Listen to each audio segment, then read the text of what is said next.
Prefrontal cortex dysfunction is in essence a failure in the brain's executive control center. This region is responsible for self-regulation, planning, moral judgment, impulse control, and the ability to foresee the consequences of one's actions.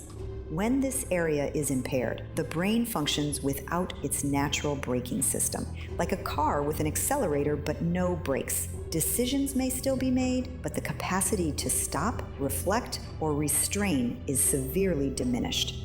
Individuals with this dysfunction often exhibit cold rationality, a tendency toward impulsive risk-taking, and, most crucially, lack the internal boundaries that typically separate thought from action. When I first reviewed the materials for one particular case, what struck me was the strange combination of calculated planning and total disregard for basic caution. He meticulously designed his scenarios, control structures, environmental prep, methods to obscure traces, yet he made glaringly illogical errors, returning to the same location, leaving obvious signs, even recording the entire process on videotape. His mind seemed split. One part operated like a systems engineer, while the other acted without any risk filter whatsoever. That imbalance is a textbook indicator of prefrontal cortex dysregulation, where logical systems remain functional, but regulatory and inhibitory mechanisms are offline. For nearly 2 years, he held individuals in isolated environments, executing his plans step by step, while documenting everything on film.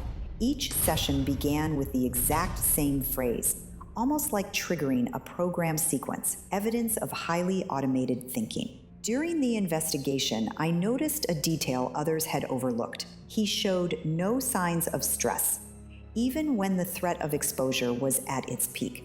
In recorded phone calls, there were no breaks in breathing, no vocal tension. His pulse remained steady. It wasn't composure, it was a complete inability to register risk. He genuinely did not grasp that consequences could apply to him. Later, an MRI scan confirmed significantly reduced activity in the ventromedial prefrontal cortex, the area responsible for connecting emotional input to decision-making. The origins of his dysfunction were twofold. First, a rigid upbringing that relied on punishment and emotional suppression. Second, a head injury sustained during adolescence, one he never disclosed to clinicians. Together, these factors created a behavioral pattern completely devoid of internal feedback. He could be identified through typical methods: no guilt, no contradictions, no behavioral tells, but one subtle clue